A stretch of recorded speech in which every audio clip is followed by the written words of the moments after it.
The most dangerous financial delusion is not that you can't get rich, but that everything you rely on is permanent. Stop for a second. Look at your savings, your investment portfolio, your 401k, the mortgage on your home, your entire net worth. Every single number is denominated in US dollars. You dedicate 40 hours a week, 50 weeks a year, for decades, chasing this single asset, the currency that underpins the entire global financial system. You have placed your absolute faith, your family's future, and your security in a single fundamental promise, that the dollar today will buy something meaningful tomorrow. But what if that faith is misplaced? What if the dollar, like every single world reserve currency before it, already has a ticking expiration date? And the most crucial question, the one that must keep you awake at night, is this: when the greatest economic power in history finally fails, will your life's work survive the reset? This is not fear-mongering. This is not partisan politics. This is history laid bare. Every single empire that has ever dominated the world, from the Sumerians to the Romans, from the Spanish to the British, has made the exact same fatal mistake. They confused their temporary economic power with an eternal financial truth. They all believed their money was different. They all believed their system was too big, too powerful, too sophisticated to collapse. And in every single case, they were wrong. Collapse is not a rare event. Collapse is the default setting of centralized financial systems. To understand the inevitable failure of the dollar, you must first understand its blueprint, its mirror image, the textbook case that is repeating right now: the fall of the Roman denarius. For centuries, the backbone of the Roman economy, the currency that funded its legions and its vast trade network, was the silver denarius. When it was first minted, it was nearly pure silver, a coin that was, quite literally, confidence in metal form. The Roman people trusted it. Merchants from Britain to Egypt accepted it without question. It was the world's first truly global reserve currency. The value of the empire and the value of the coin were perfectly linked, but empires are expensive. Wars must be financed, borders must be defended, and increasingly demanding populations must be appeased. By the 2nd century after Christ, the Roman government, facing massive military costs that outpaced tax revenues, turned to a financial trick as old as civilization itself: debasement. The trick was simple.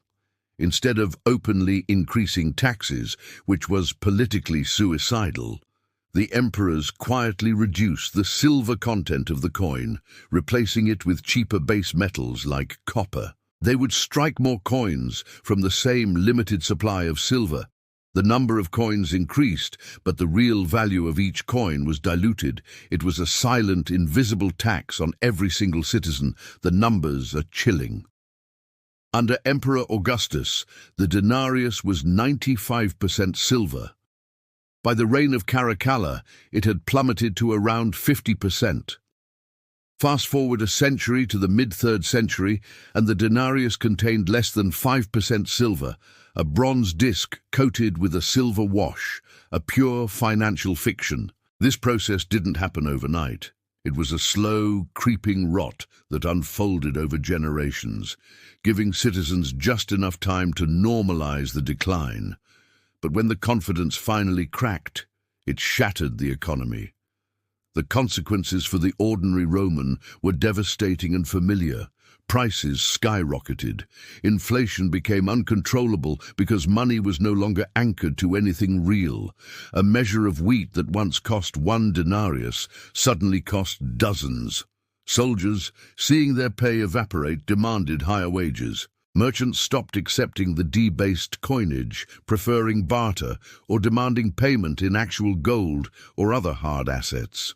The local economy reverted to direct trade because the government's currency had lost its fundamental purpose: trust. The more confidence eroded, the more emperors printed cheaper coins, desperately hoping that volume could replace value. It was a vicious, self-destructive cycle. Now look at the US dollar. The history of the dollar is simply a faster, modern repetition of the Roman blueprint. In 1913, the creation of the Federal Reserve began the centralization. In 1944, the Bretton Woods Agreement cemented the dollar as the global reserve currency, linked to gold at $35 per ounce. The world trusted the dollar because the dollar was supposed to be backed by gold, real, finite value. It was the modern silver denarius, the anchor of global stability. But just like the Roman emperors, the US government faced crushing expenses, primarily from wars and massive social programs. The commitment to gold became politically inconvenient. The system was too restrictive. And so, in 1971, President Nixon officially severed the last link between the dollar and gold. In that single, breathtaking moment, the dollar went from being a claim on something real to being nothing more than a debt instrument, a promise backed by nothing more than faith in the state, just as the European powers had done during World War I. The modern debasement had begun. Instead of mixing copper into silver, the government and the central bank simply print digital money with a keystroke, backed only by the promise of future taxation. The result is the same. The silent tax of inflation is used to fund the empire's unending deficits. Every dollar you hold today is an asset that the government can, and demonstrably will, dilute to fund its own survival. And that is why the dollar, like the denarius, is on an inevitable path to failure.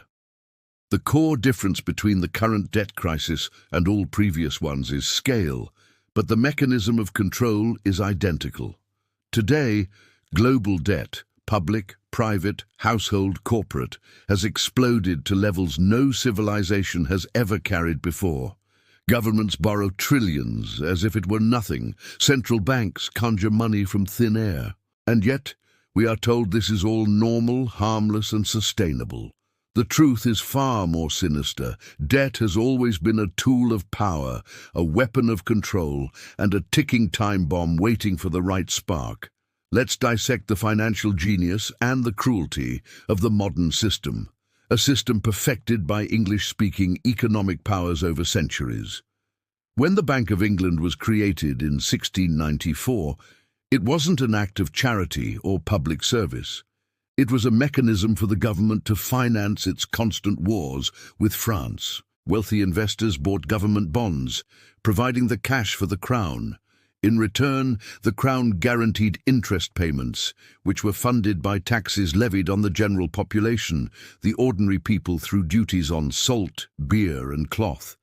The wealthy earned secure, risk-free interest, and the poor paid higher taxes to fund those interest payments.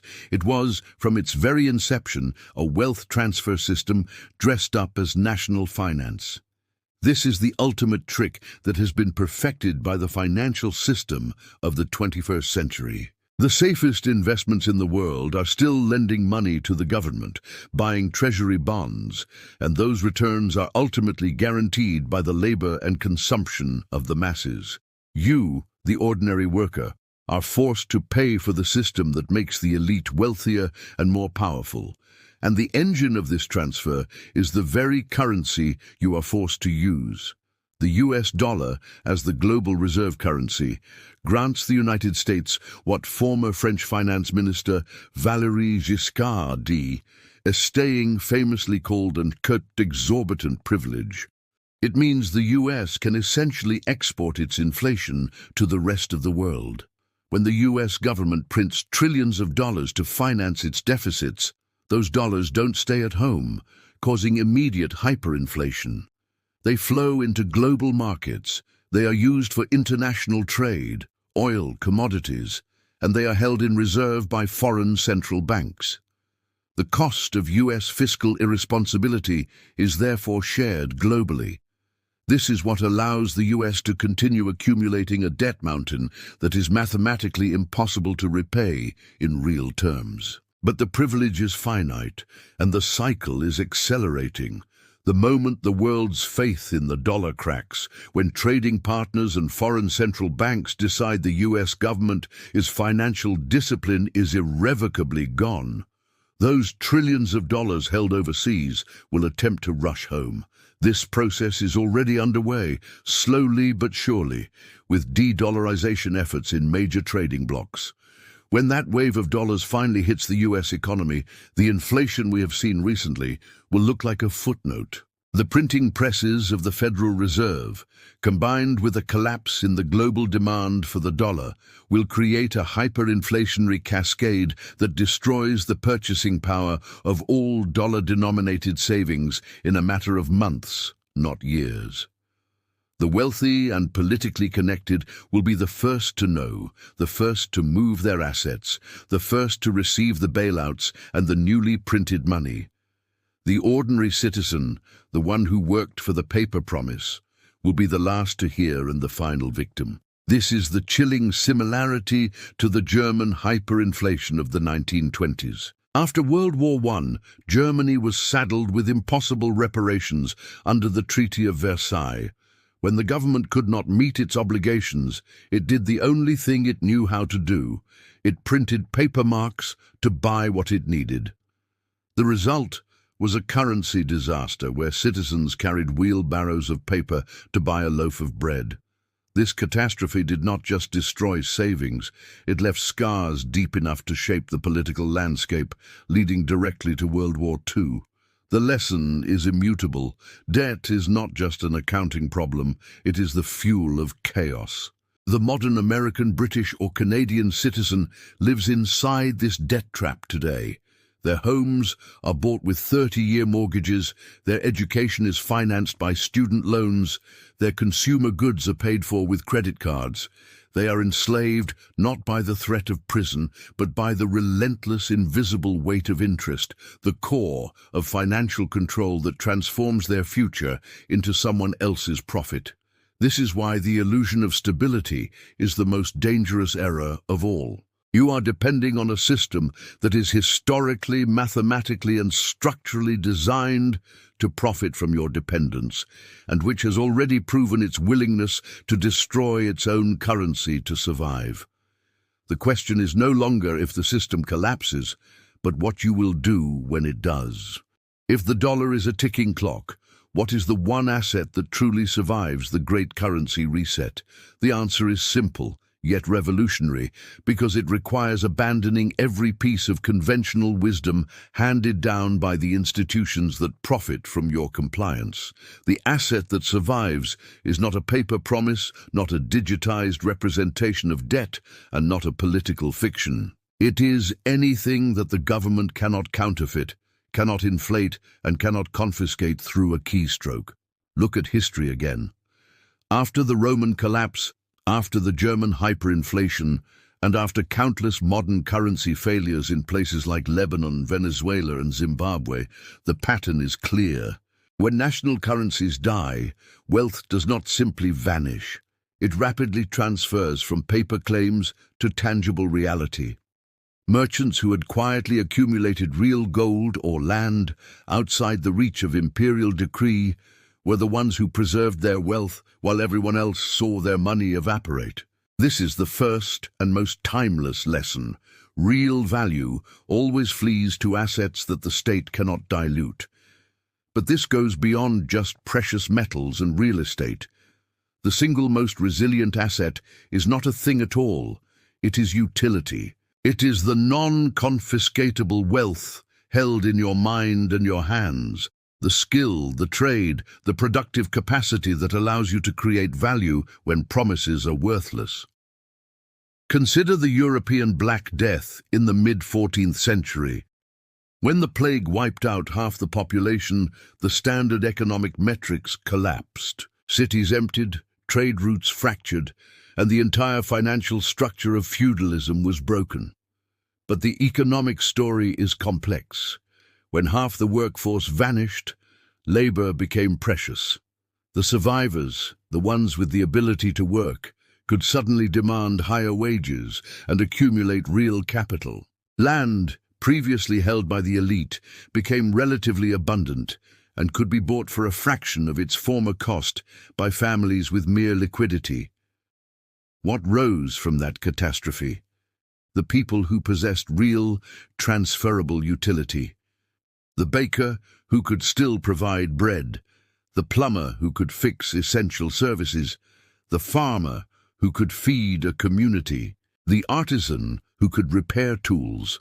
These were the individuals who not only survived the collapses but ultimately rose in the wake of them. In every single crisis, money loses its meaning, but production never does. People still need to eat, build, trade, and live. Those who can meet those needs are never poor for long.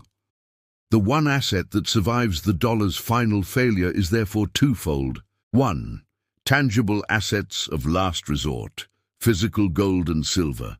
Not ETFs, not paper claims, but metal you can physically hold. It is the ultimate historical store of value, the universal currency that governments and central banks are forced to resort to when their paper fictions fail.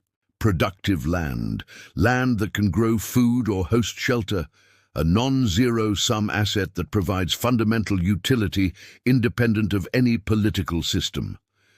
Essential commodities, resources that are always needed regardless of currency value. 2. Non-confiscatable skills and knowledge, high-value trade skills, plumbers, electricians, mechanics, and specialized builders. Their value proposition is tied to physical reality, not the dollar's strength. Entrepreneurial ability, the capacity to organize resources, solve problems, and create value in a fractured marketplace. Financial literacy and history, knowledge that cuts through the lies and keeps you from falling for the same old tricks. This is the ultimate defensive asset, the ability to recognize the pattern before it crushes you. Every major financial crisis is ultimately a massive, forced transfer of wealth, from the many who trusted to the few who prepared, from passive savers to active builders, from paper promises to tangible value. The financial system exists to protect itself, not you. History is not an academic curiosity, it is a weapon. The Roman currency crisis wasn't just about bad emperors, it was about the fundamental fragility of money itself. The dollar, like the denarius, is doomed to collapse under the weight of debt and the temptation of the printing press. The only choice you have is whether you face that cycle blind, or whether you secure the one asset that has proven, across thousands of years of imperial failure, that it always survives: real, undilutable value.